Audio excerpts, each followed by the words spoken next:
The shattering of a glass cracked through my cousin's laughter at the family barbecue. He had just smirked and called me a pool-cleaning mermaid, but the retired Navy SEAL standing 3 steps away was trembling, looking at me like a god resurrected from the dead. Do you believe silence can bury the past forever? No, it only waits for a spark. On that smoke-scented afternoon, the fire was lit. Hello, everyone. Before today's story begins, we'd like to share a quick message. YouTube recently removed our monetization, cutting off our income. If you enjoy this story, we humbly ask for just $1 to help pay our staff so they can make a living and keep creating for you. Thank you for saving us. Now, let's begin the story.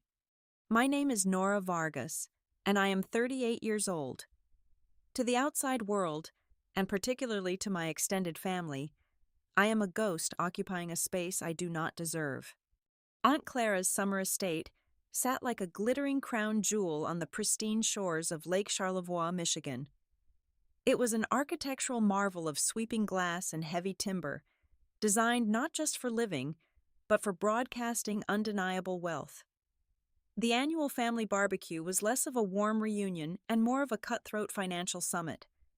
The circular driveway was choked with luxury sedans and imported sports cars, their polished chassis gleaming under the late afternoon sun. The air was thick with the scent of expensive Wagyu beef searing on a custom-built grill, mingling with the heavy, sweet perfume of women who wore designer dresses just to eat potato salad on a patio. I stood near the edge of the manicured lawn, dressed in a pair of faded denim jeans and a plain gray cotton shirt. The noise around me was deafening. It was a relentless cacophony of clinking crystal champagne flutes, forced, shrill laughter, and the exhausting chatter of people desperately trying to prove their worth.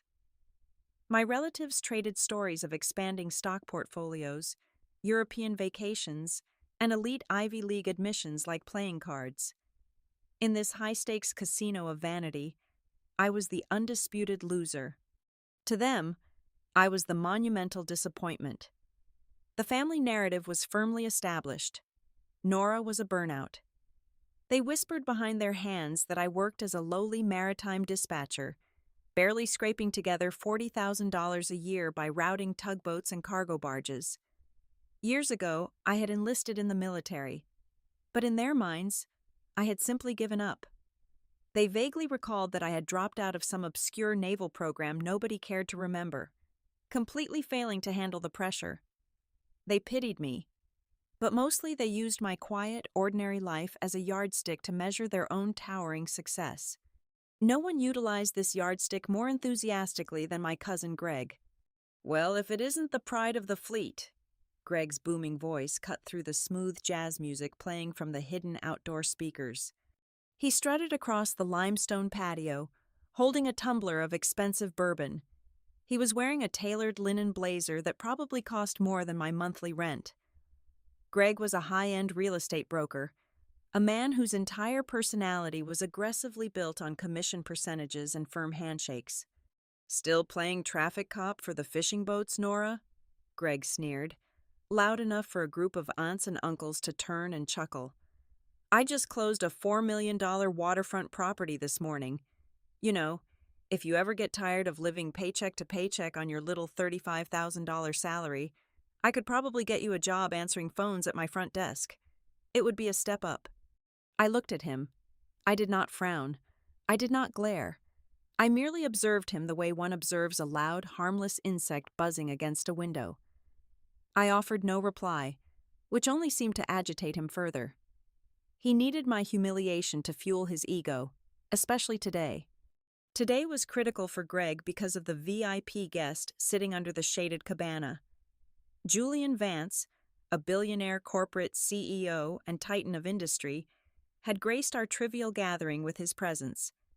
Greg had been orbiting Vance for 2 hours, practically begging on his hands and knees for a $20 million investment in his new commercial development project. Vance sat with the languid, arrogant posture of a man who owned everything the light touched. But my eyes did not linger on the billionaire. They shifted to the man standing motionless 2 steps behind Vance's chair. He wore a sharply cut dark suit, but no tailoring could hide the lethal, coiled tension in his frame. His eyes constantly scanned the perimeter, calculating threat vectors, reading the crowd with a cold, mechanical precision. He was Vance's personal security advisor, but I recognized the heavy stance, the grip on his posture, the invisible weight he carried. He was a retired Navy SEAL. His name was Marcus Thorne, though I did not need a name to know exactly what kind of fire he had walked through. We shared a silent, invisible language, even if he did not yet know who I was. Greg continued his loud, performative mockery, desperate to show Vance that he was the alpha of the family. Seriously, Nora, you have to apply yourself. You are 38. You cannot hide in your little dispatcher booth forever. The superficiality of it all washed over me like a hollow breeze. The wealth, the arrogance, the desperate clamoring for status, it meant absolutely nothing. I turned my back on Greg in mid-sentence. I walked over to the iced metal cooler, pulled out a can of generic soda, and popped the tab. Leaving the suffocating noise of the patio behind, I walked out onto the wooden balcony that hung over the water. I leaned against the railing, taking a slow sip of the cold drink. The surface of Lake Charlevoix was beautiful, reflecting the rich orange hues of the setting sun. But it was just a surface. People like Greg and my family only ever saw the surface. They lived entirely in a world of reflections and shallow ripples. They had no idea what lived in the crushing, absolute darkness at the bottom. And as I stared into the deep water, wrapped in my own impenetrable silence, I was perfectly content to let them remain in the shallow end. I stayed by the railing, letting the cool breeze wash off the lake. But peace is a fragile commodity when you are surrounded by people who view silence as a weakness. The heavy thud of expensive leather loafers on the wooden deck signaled that my isolation was over. Greg had consumed at least 4 glasses of that top-shelf bourbon, and the liquor had only amplified his desperate need for dominance. He did not approach me alone. He had strategically maneuvered Julian Vance out onto the balcony, trailed by a flock of sycophantic aunts and uncles eager to bask in the billionaire's golden shadow. Greg needed a jester for his impromptu court, and he had predictably chosen me as the easiest target. "Hey, Mr. Vance, look at this," Greg slurred slightly, projecting his voice so the entire patio could hear. He wrapped a heavy, uninvited arm around my shoulders. I stiffened, the muscles in my back coiling tight, but I did not pull away. "My little cousin here loves staring at the water. She thinks she is some kind of deep-sea philosopher. Tell him, Nora. Tell Mr. Vance about your thrilling career watching glowing dots on a radar screen for pennies."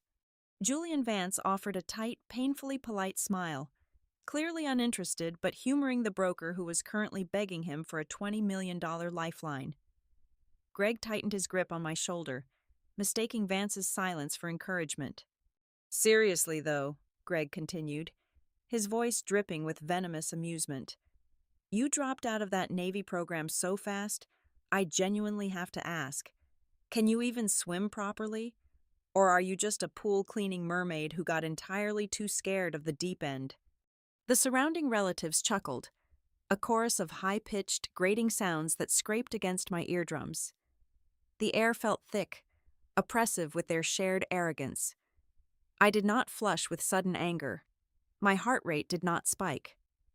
I had faced crushing, absolute darkness. The petty insults of a drunken real estate agent were less than nothing. I turned my head slowly, letting my eyes lock directly onto Greg's flushed, mocking face. The silence that stretched between us grew heavy, violently pulling the oxygen from the immediate area. I did not yell. I did not scramble to defend my pride. I simply looked straight through him, past the cheap bravado, and let my voice drop into a dead, flat calm. "Karen." The single word hung in the humid air for a fraction of a second. It was spoken quietly, but it carried the devastating weight of an iron anvil falling through the dark. Before Greg could even twist his face into a mask of confusion, a sharp, violently sudden crack shattered the ambient noise of the party. It was not my soda can. 10 feet away, the heavy crystal tumbler slipped entirely from the grip of Marcus Thorne. It hit the hardwood decking, exploding into 100 glittering shards, splashing amber liquor and melting ice across the polished planks.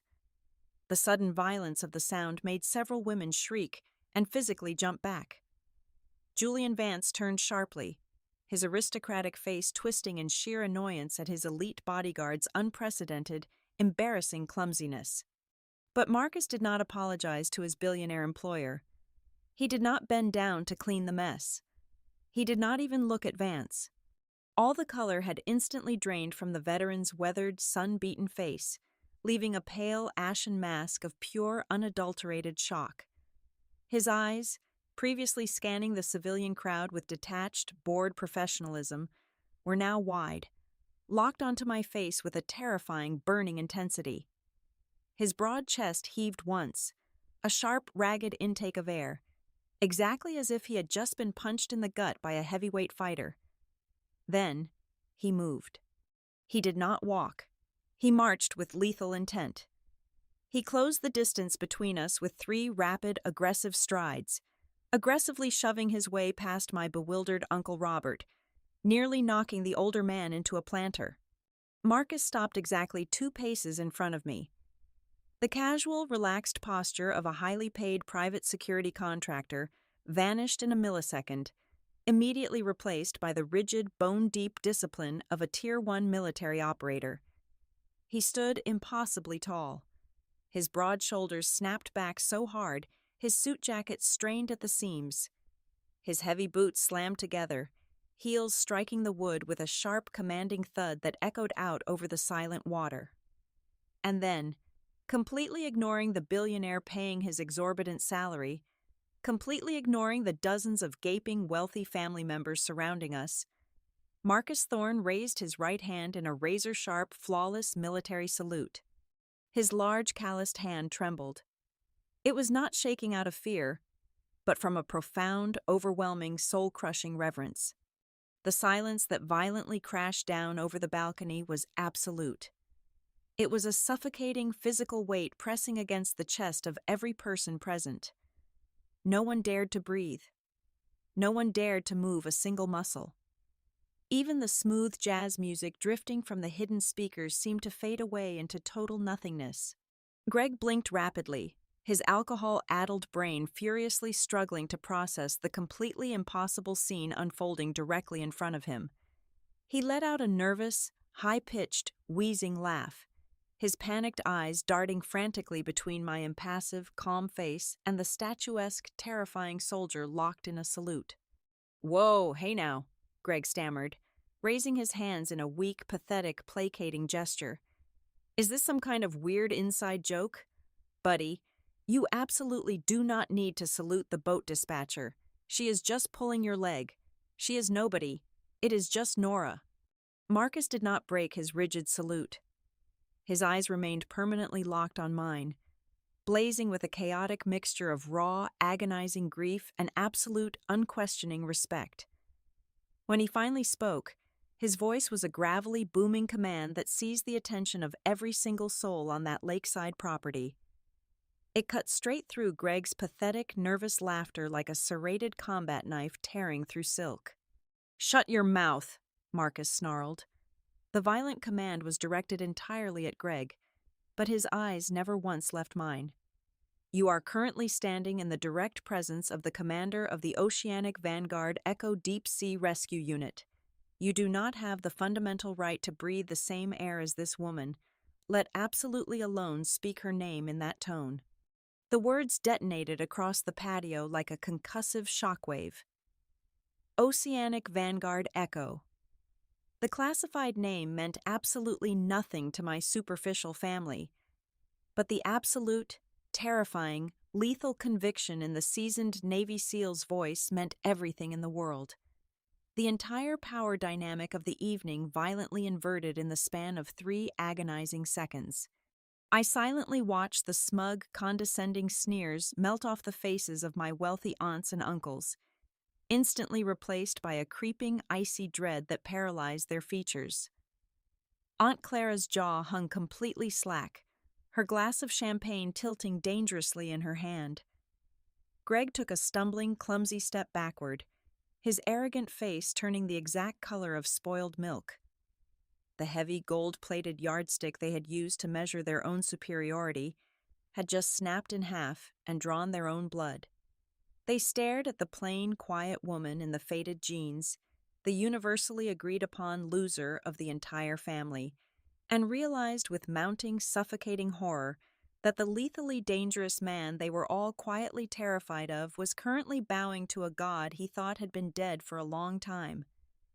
The silence was no longer mine to bear. It belonged entirely to them, and it was choking them alive. 8 years ago, Marcus began, his voice dropping into a low, gravelly timbre that commanded absolute silence. The words seemed to scrape against his throat, heavy with the ghosts of dead men. 8 years ago, my extraction team was assigned to secure a classified deep-water research facility stationed roughly 3,000 feet below the surface of the Pacific. We were supposed to be in and out, a routine secure and retrieve operation. But the ocean does not care about routine. A catastrophic structural failure triggered a cascading collapse of the primary habitation ring. In the span of 90 seconds, a billion-dollar marvel of engineering turned into a titanium coffin. The wind off Lake Charlevoix suddenly felt biting, but it was nothing compared to the phantom chill radiating from Marcus's words. The family stood frozen, holding their breath, entirely captivated by the raw, bleeding trauma pouring from a man they had previously dismissed as just another hired gun.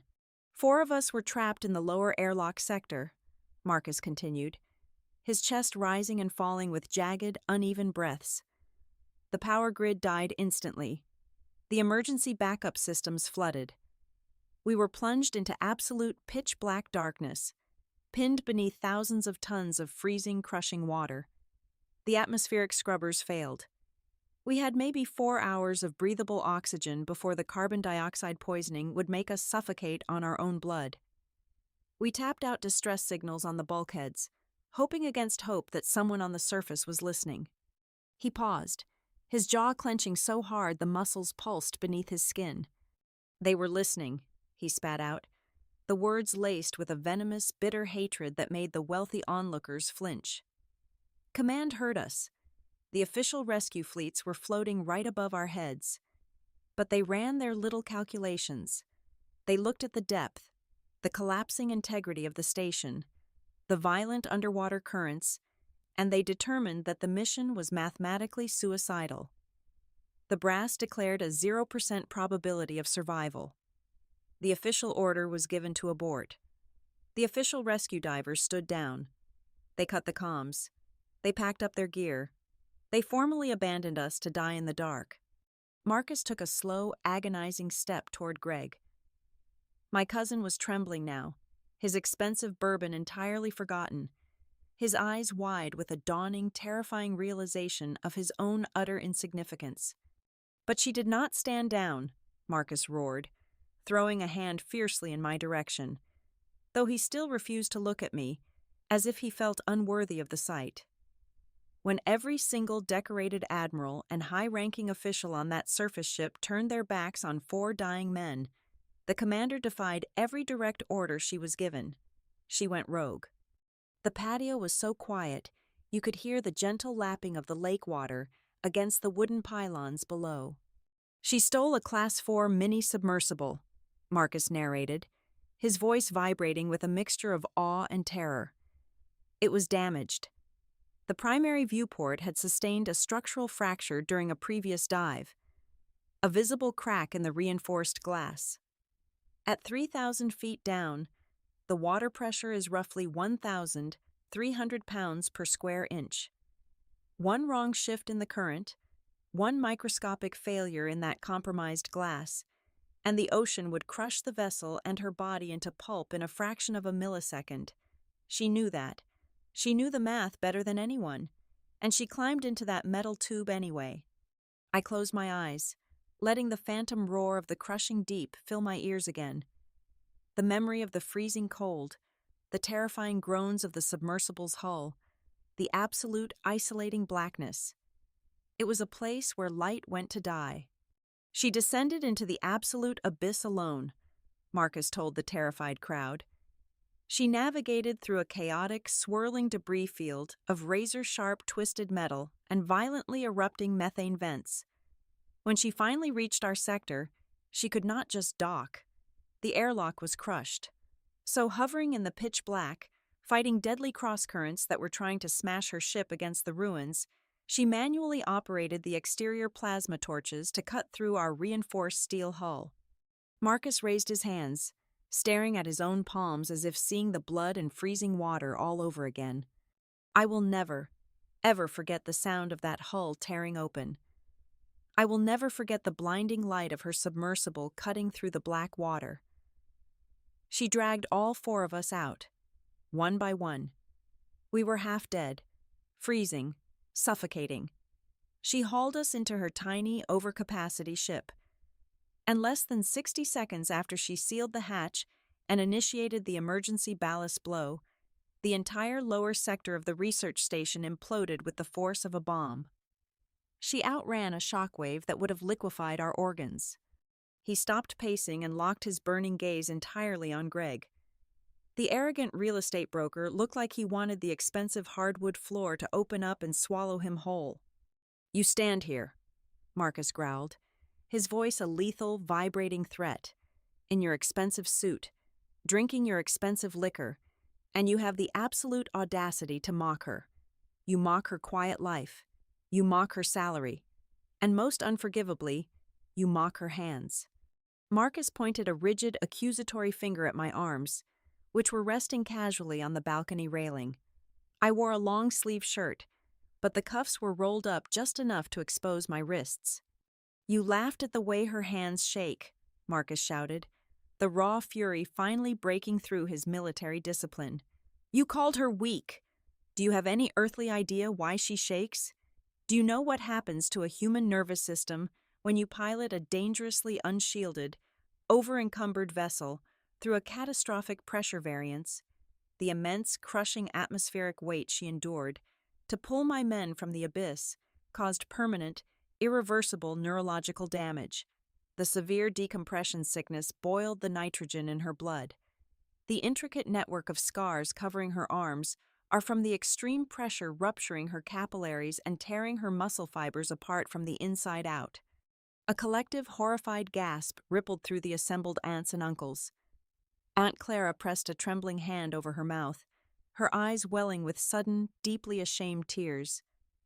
The heavy, gold-plated illusions of my family were shattering spectacularly. She traded her own physical health, her career, and her entire future to pull 4 dead men out of the fires of hell, Marcus finished, his voice finally dropping to a hoarse, ragged whisper. "She is the sole reason I am breathing this air today. She is a walking legend in the shadows, a ghost that Tier 1 operators whisper about with absolute reverence. And you, a pathetic, insignificant parasite who sells empty houses to empty people, dared to call her a failure." The verbal execution was absolute. The truth hung in the air, a massive, immovable weight that crushed every single ounce of my family's previous arrogance. It was a vicious, violent slap across the collective face of my relatives. For my entire life, they had meticulously judged the worth of a human being by the brand of their car, the size of their paycheck, and the loudness of their bragging. Now, stripped of their superficial armor, they were forced to stare at the terrifying, awe-inspiring reality of what true, silent, bleeding sacrifice actually looked like. They looked at my quiet demeanor, my cheap clothes, and my trembling hands, and for the very first time in their incredibly shallow lives, they felt genuine, soul-crushing shame. The suffocating silence holding the patio hostage was eventually broken by the pathetic, desperate scrambling of a man refusing to accept his own irrelevance. Greg, his face completely devoid of its former arrogance, shifted his weight uncomfortably. His tailored linen blazer suddenly looked like a cheap costume. He swallowed hard, his eyes darting frantically around the terrified faces of our relatives. desperately seeking a lifeline, a way to reframe the narrative so he would not look like the villain. "Wait a minute," Greg stammered, his voice cracking, lacking any of its previous booming confidence. "If that is true, if you did all of that, why are you broke? Why are you living in a tiny apartment and routing tugboats? Heroes get medals. They get pensions. They do not get kicked out of the military in disgrace. If you saved them, why did they fire you?" He thought he had found a loophole. He thought he had uncovered a flaw in the veteran's story. But his desperate questions only served to tighten the noose. I did not answer my cousin. I did not even look at him. Greg was a symptom, a loud, obnoxious distraction. He was not the disease. Slowly, with deliberate, measured precision, I turned my head away from the shattered glass and the trembling Navy SEAL. I shifted my gaze toward the shaded cabana. I locked my eyes directly onto the billionaire, Julian Vance. For the past 2 hours, Vance had been the undisputed king of the patio, projecting an aura of untouchable elite authority. Now, that carefully constructed facade was violently disintegrating. The titan of industry was actively attempting to step backward, trying to merge with the deep shadows of the heavy canvas awning.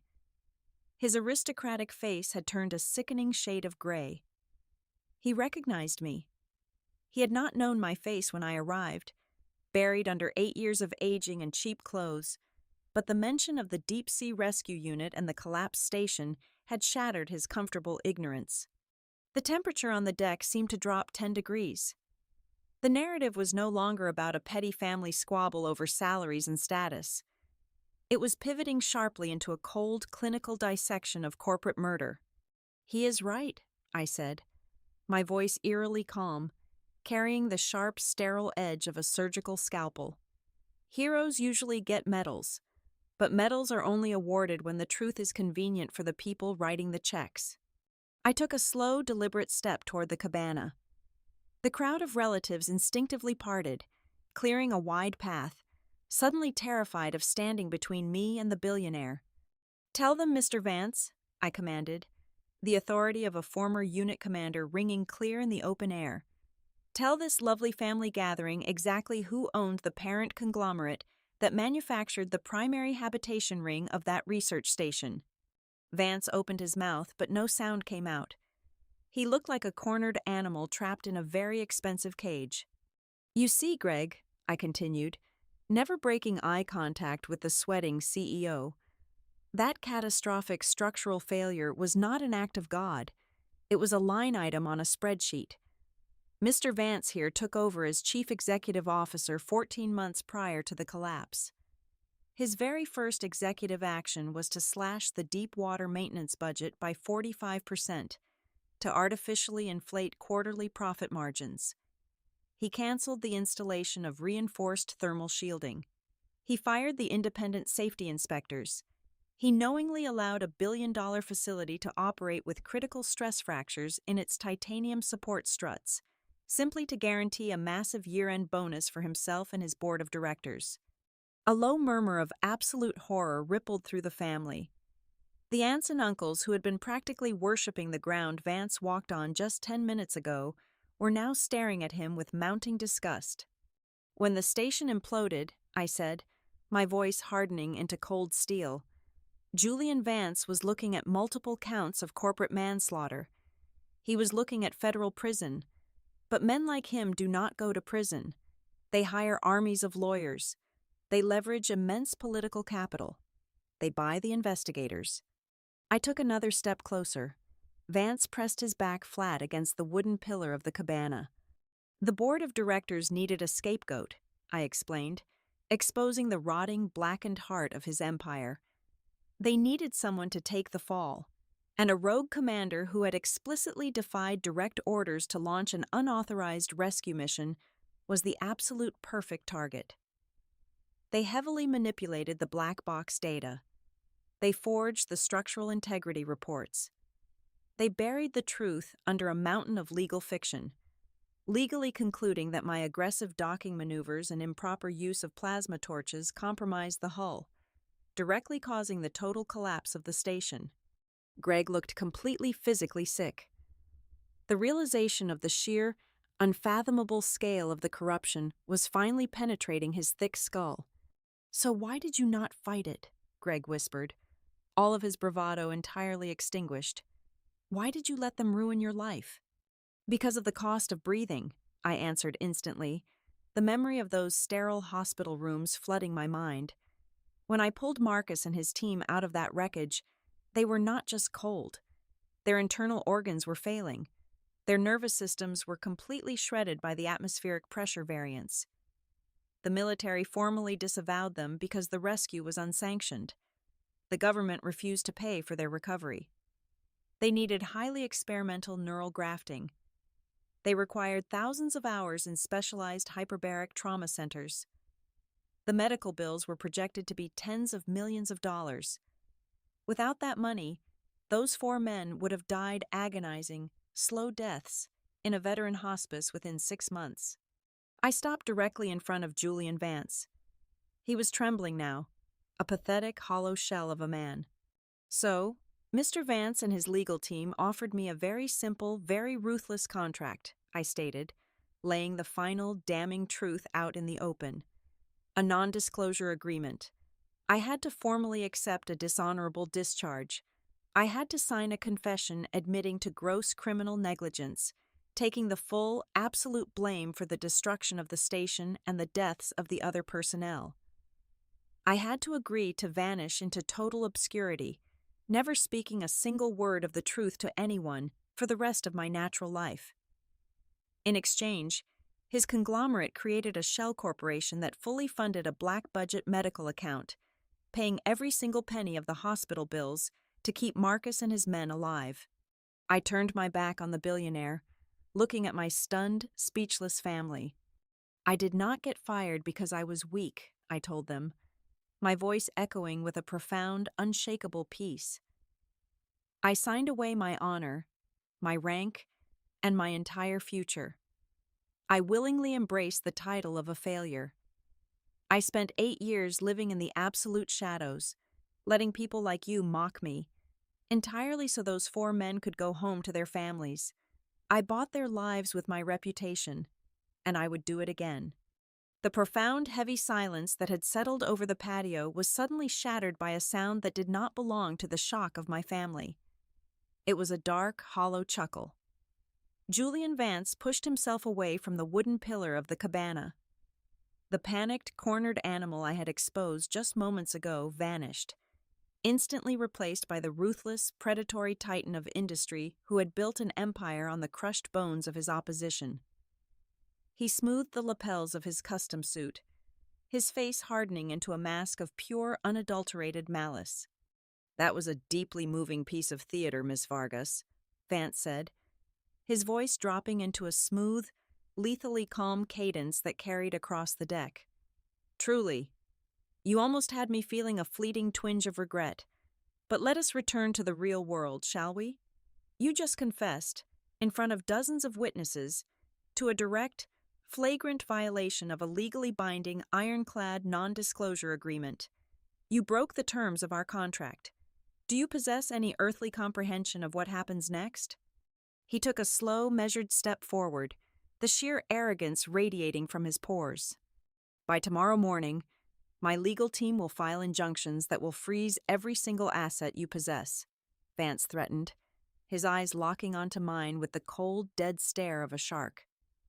"I will sue you for breach of contract, defamation, and corporate sabotage.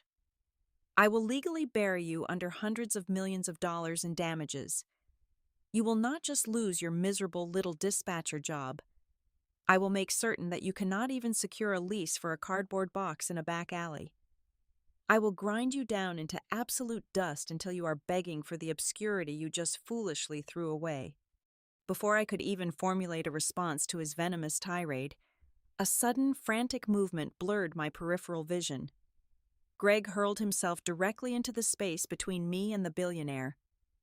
My cousin's face was slick with terrified sweat, his eyes bulging as he watched his guaranteed $20 million real estate investment actively evaporating into thin air.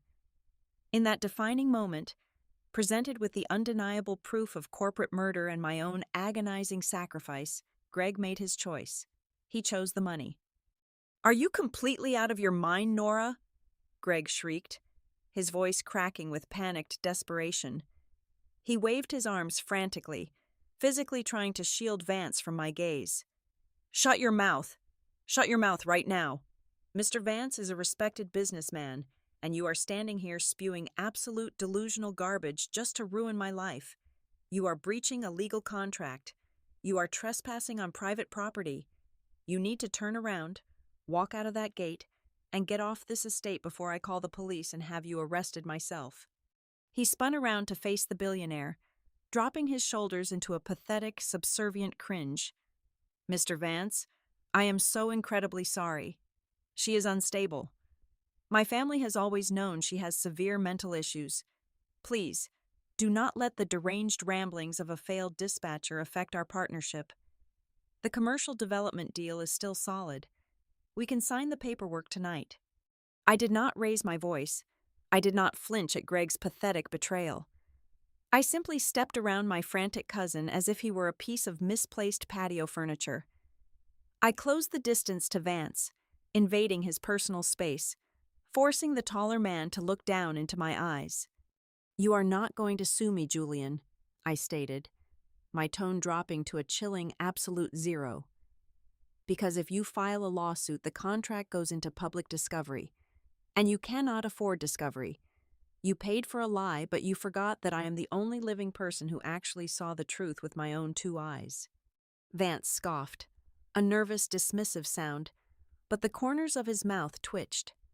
"I memorized the forged incident report you filed with the Naval Investigative Committee," I continued, my words striking him like a series of calculated physical blows. "You claimed the primary titanium struts in Sector 4 buckled at exactly 2,500 pounds per square inch due to an external collision. You blamed my submersible, but that is a physical impossibility. I was hovering 3 meters away when the structural failure initiated. I heard the acoustic tearing of the metal. Those struts did not snap from an impact. They sheared from internal fatigue at less than 1,800 pounds per square inch. They sheared because the thermal shielding had eroded by 60%, a direct result of your explicit mandate to cancel the specialized underwater maintenance cycles." The blood completely drained from Vance's face, his jaw locked. "Your engineers fabricated the telemetry logs," I pressed forward, surgically dismantling his defense. "They altered the timestamps on the pressure sensors by exactly 4 minutes and 20 seconds to make it look like the collapse happened after my arrival. But you made a critical error. You forgot about the autonomous deep-water hydrophones positioned 5 miles east of the station. They record ambient acoustic data continuously. They captured the exact millisecond your station began to implode, and that timestamp proves I was not even in the water when your cheap, rotting metal gave way." A sudden sharp rustle of heavy silk broke the tension. Aunt Clara stepped forward from the paralyzed crowd of relatives. Her face, usually a carefully composed mask of high society indifference, was twisted in raw, unhidden disgust. She did not look at me. She looked directly at Greg. "Move out of the way, Gregory," Clara commanded. Her voice was not loud, but it possessed the terrifying absolute authority of a family matriarch who had just realized she had been harboring a rat in her home. Greg blinked, utterly confused.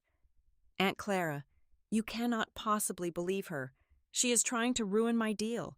He is going to invest 20 million—" "I said move," Clara snapped, her voice cracking like a whip across the deck. "You are defending a man who murdered his own crew and destroyed your cousin's life over a real estate commission. You sicken me.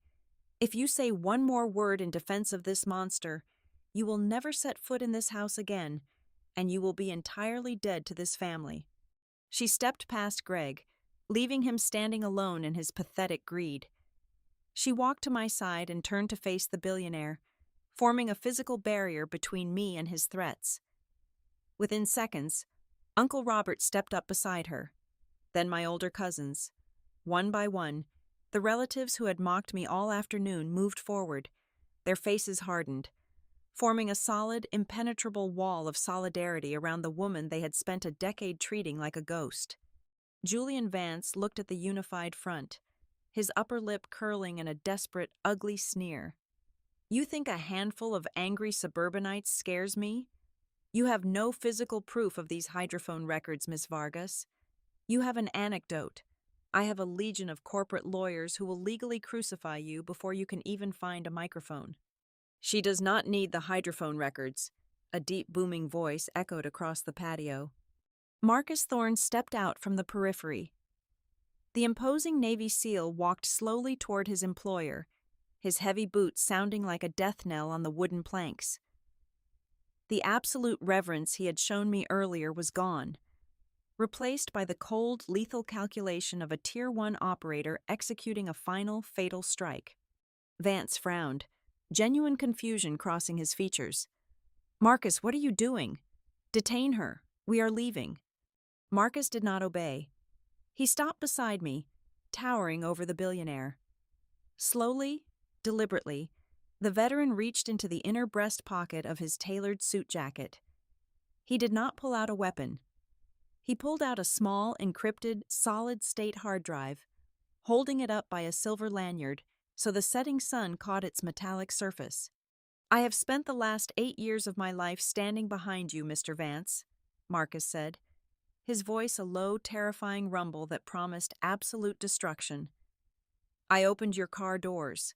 I cleared your hotel rooms. I listened to you brag about your profit margins while I watched the men who survived your greed struggle to breathe through artificial ventilators." Vance stared at the small silver drive, his breathing suddenly becoming shallow and rapid. Panic, pure and unfiltered, finally flooded his eyes. "Did you honestly believe a decorated special operations commander would accept a job as a glorified babysitter for a corporate parasite just for a generous salary?" Marcus asked, a dark, victorious smile touching the corners of his mouth. "I did not take this job to protect you. I took this job to get inside your network. It took me nearly a decade of patiently waiting, traveling to your private estates, and accessing your secure internal servers while you slept. But I found them." Marcus took one final step, completely backing Vance into the wooden pillar of the cabana. "I found the original, unedited maintenance logs from the year before the collapse," Marcus whispered, the words hitting Vance like physical bullets. "I found the internal emails where your chief engineer explicitly warned you that the titanium struts would fail without the thermal shielding. And I found the direct, written orders with your digital signature demanding the budget cuts and the termination of the safety inspectors. Every single piece of fabricated data, every forged signature, every lie you told to ruin Commander Vargas and bury my team, is sitting right here in the palm of my hand." The transition of power was absolute, violent, and beautiful.